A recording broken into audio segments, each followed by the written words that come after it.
ध्यानमूलं गुरुमूर्ति पूजामूलं गुरुपदं मंत्रमूलं गुरुवाक्यम मोक्षमूलं गुरुकृपा। सेवक को मान हो तो सदैव यही हो कि मेरे सद्गुरु पूर्ण हैं, मुझे तीनों लोकों में भय नहीं है। यही पूर्ण विश्वास हो, संसार की कोई हस्ती भी भयभीत नहीं कर सकती। सत्संग संजीवनी बूटी है। जिस समय सत्संग हो ध्यान से उसे सुनना चाहिए। बोलने वाला चाहे कोई भी हो, परंतु उन्हें प्रेरणा तो मालिक की ओर से ही होती है। तुम भी वचनों को सुनो। 68 तीरथ गुरु चरण समझो। सद्गुरु को अंतर्यामी समझो और उनके लिए उनकी आज्ञा में तत्पर रहो। ये विश्वास रखना चाहिए कि मैं जो कुछ करता हूँ सदैव चैतन्य पुरुष हूँ, सब कुछ देख रहे हैं, उनसे कुछ भी नहीं छिपा है, वह सब कुछ जानते हैं। कर्म करने से कदापि पग पीछे नहीं हटाना चाहिए। चाहे कितनी भी असफलता प्राप्त हो तो भी दूसरे के हित के लिए अंतिम समय तक कर्म करते रहना चाहिए। जो आदमी बादशाह को प्रिय हो, दुनिया उससे कितना नम्रता से चलती है, और जो रूहानी बादशाह संत सद्गुरु प्रिय प्रेम के बादशाह हैं, लोक परलोक में आपके हितैषी हैं। ए मन, तुम जो दूसरों के अवगुण देख रहे हो, ये बताओ क्या तुम अवगुणों से रहित हो? सेवा के कार्य में जो तुम्हें संयोग दे उसके लिए हमेशा तत्पर रहो। संत महापुरुषों की सेवा करो और उनकी आज्ञा व मौज में चलो। साधु संग में चांदना सकल अंधेरा और सहजो दुर्लभ पाइए सत्संगत में ठौर। आभारी बनो क्योंकि उनके परमार्थ की मंजिल की ओर बढ़ने में सहायता की है। किसी भी व्यक्ति को अवगुणों से ना देखो कि तुम्हें उसमें अवगुण दिखाई दे।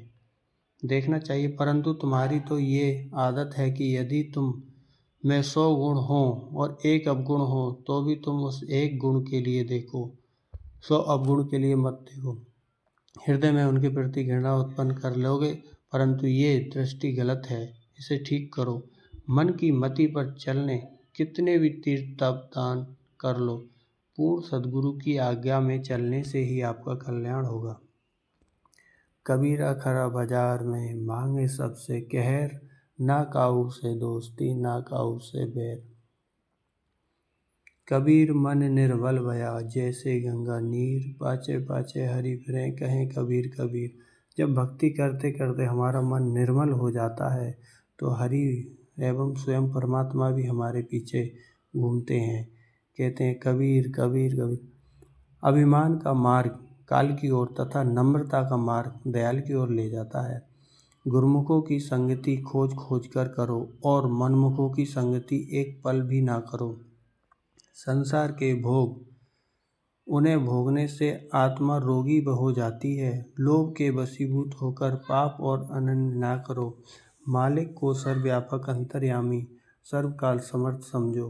नाटक या सिनेमा देखने से मन में ऐसे विचार उठते हैं जो कि भक्ति मार्ग में उन्नति के लिए बाधा डालते हैं, इसलिए मन के विचारों को भटकने से बचाओ।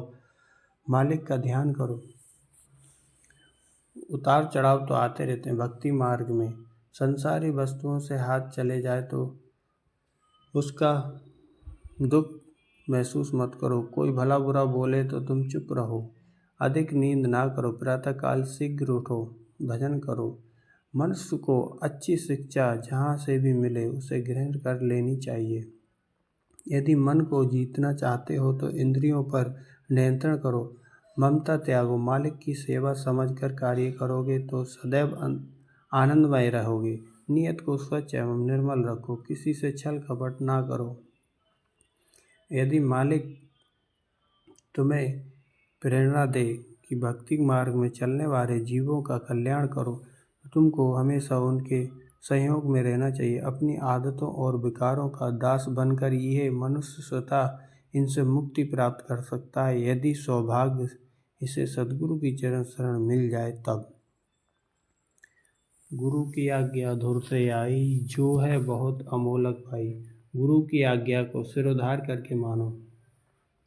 गुरु शब्द के अभ्यास से आंतरिक आँख खुलती है, जिससे जीव सत्य असत्य की पहचान कर लेता है। हानि लाभ को मालिक पर छोड़कर आप सद्गुरु की आज्ञा व मौज पर चलते हुए सुख व आनंद से जीवन व्यतीत करो। श्री सद्गुरु के वचन जीव को अंधकार से निकालकर प्रकाश की ओर ले जाते हैं।